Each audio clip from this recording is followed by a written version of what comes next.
Okay, so now we're moving on to step 2, and we want to kind of make this easy for Daniel. So Daniel's in his nice, neutral, comfortable zone here. I'm going to pump this up so that it's towards the upper part of the blue, because I'm going to be asking him to put this in the second blue range there. And so if I'm kind of cheating by getting him a little closer to it at first, because I want to try to set him up for success. We're always looking to exercise people at a point of success, not failure. I'll show you what failure looks like and in a couple minutes, and so that you'll see the difference. But Daniel, I'm gonna show you that. Okay. Now remember how when we started all of this, I had you draw your stomach in so that your navel is being pulled, towards your spine.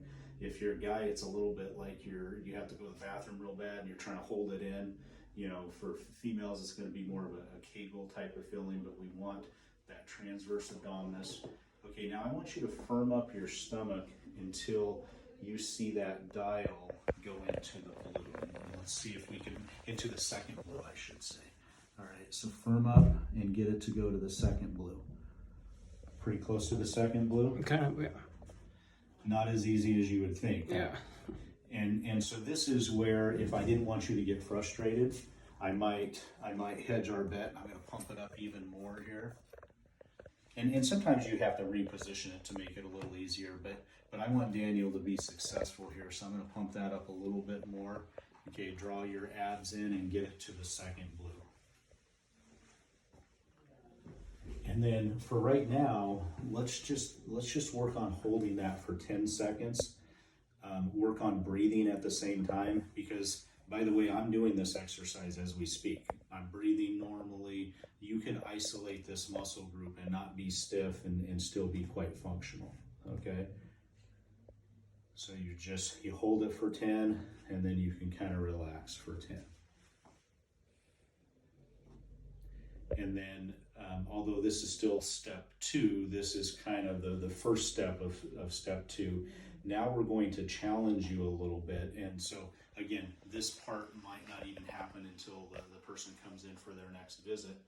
But we're going to give this a try. And we're going to put in the chart also where they left off. So if Daniel is at level 2, well, he doesn't have to spend time on level 1 every time he comes in. He just goes right to level 2, right? And same thing with 3. So we're still in level 2 here though. So the second part of level 2, now that you've demonstrated the ability to hold it into that blue. Okay, so let's go ahead and hold it into the second blue. Okay, now keep it there, and as you're keeping it there, don't let the needle drop. I want you just to slide one foot out like this, and this is why you have socks on it. It makes it a little easier. Okay, and then you bring it back. So what I think you saw there is that needle dropped. Yeah. And so we call that failure. We don't work into failure except for maybe the first repetition. So this time, only slide your foot out as far as you can without seeing the needle drop, okay? So it might only be a few inches, and then you bring it back. So let's try that.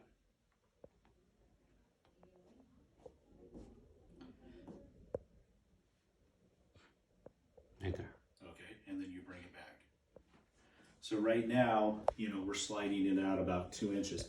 This is part of what I'm going to want to do to help you keep yourself motivated, Daniel. And that is, when you come in next time, we want, instead of you just being able to go out 2 inches, we want you to be able to go out 5 inches. The only way that's going to happen is if you work on this every day at home, all right? But see, this gives us something objective. Now, I'm going to give you a little preview into the future. What research has shown us is that if you could hold that neutral position and straighten both legs out and then lower them very close to the surface here, people that get that much core strength can get out of back inflammation. I put myself through the trial. It works. It takes about 3 months of hard work.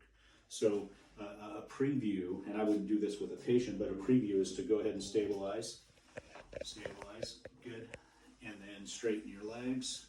So you'd need to be able to hold that without losing pressure in that, and then you need to be able to lower your legs down pretty darn low, pretty close to the tabletop without losing that. Now, we're a long way away from there. If that's level 10 where we want to be, that's our ultimate goal. Right now with Daniel, who is in pretty darn good shape, he's at about a level 1 or 2. So we got some ways to go. But again, research supports that if we hang in there, we do this, once we get that kind of strength, then we can get out of back inflammation. Until then, sure, the things that you do every day, walk into the park, is going to inflame your back, because you know what? You don't have very good stability. You don't have very good control of your spine right now. It's getting inflamed. As it gets stronger, it won't get as inflamed, and eventually it might not get inflamed at all. And after all, that's what we're after. So this is how we get there.